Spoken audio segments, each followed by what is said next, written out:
Ako si Net, OFW dito sa bansang Hong Kong. Kumusta mga langga?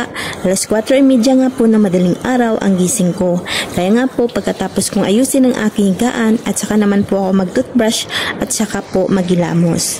5 o'clock in the morning ko nga po gigisingin si tandang lalaki para siya naman po ay maligo. Umaga po kasi naliligo si tandang kulo lalaki. Kadalasan naman po dito yung mga tao is mga gabi po yung ligo nila. Kaya ako po gabi po ako naliligo. Kaya nga po pagkatapos naming mag-prepare ay saka na kami bumaba sa bahay at para makapag-exercise. At mga bandang hapon na nga po ay dumating naman po yung manugang nila amo para magatid po ng merienda. Minsan po nagbisita sila sa bahay mga twice a week, once a week, ganoon po. Kaya tala po, kain po tayo. Hindi nga po madapot ng mga amo ko pagdating sa pagkain. Pero hindi nga rin po ako naka-food allowance. Kadalasan naman po dito hindi po naka-food allowance. Pero yun nga po, ay handa nyo na po yung mga sarili nyo kasi hindi naman po lahat ng amo is nagluluto ng maraming bigas or maraming kanin. Dito nga po sa mga amo ko ay unlimited po sa akin yung bigas. Nakikita nyo naman po may bitin siya sa katawan.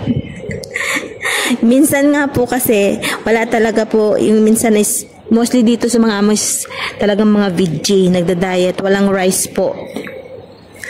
Kaya sa lahat po nga po magbabalak na magpunta dito sa Hong Kong ay i-regine nyo na po yung sarili ninyo. Hindi po lahat ng mga amo dito ay galanti sa pagkain.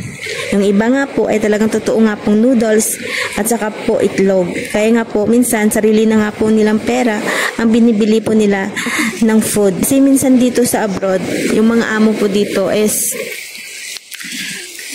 yung hindi gaanong palabigay sa pagkain. Ako kunti lang po talaga mabibigay ng pagkain at mga ngayayat po kayo dito pagka makatagpo po kayo ng mga among madamot, pati sa pagkain madamot. Dito sa abroad ay bawal po ang walang ginagawa. Kahit nga po matapos nyo na po yung ginagawa ninyong trabaho is gagawin nyo na din po ng paulit-ulit para lang po may ginagawa. At malas-malas ka nga po kung mayroon pa pong CCTV. Usually talaga po dito, mostly po mayroon talagang CCTV. Pero dito po sa bahay, wala naman po kaming CCTV. Lalo na nga po kapag maliit lang po ang bahay. Pero ako dito sa amo ko ay wala naman po silang pakialam kung maglinis man ako o hindi. Kasi hawak ko naman po ang oras as long as po simula nagkasakit yung aking dalawang matanda ay sila na talaga po ang focus ko.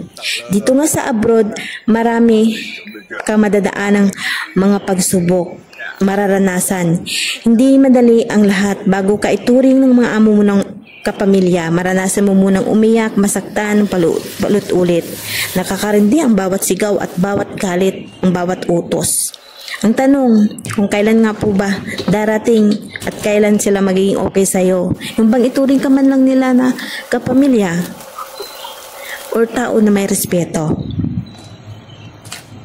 Dito nga po sa Hong Kong ay bawat oras ay mahalaga, bawat trabaho ay importante, at sa bawat pagsilbi mo nga sa kanila ay kapalit ang isang buwang sahod para lang maipadala sa pamilya. Nung una nga po, takot akong sumubok ng ibang bansa.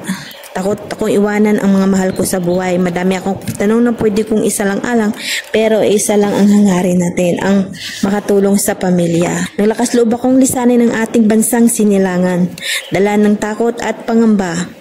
Madaming tanong na bumabagabag, tanong na hanggang ngayon hindi ko pa masasagot. Sa bawat pananabik at bawat luha na tumapatak sa aking mata, ramdam ko ang init na dumadaloy sa kaibutaran ng aking puso.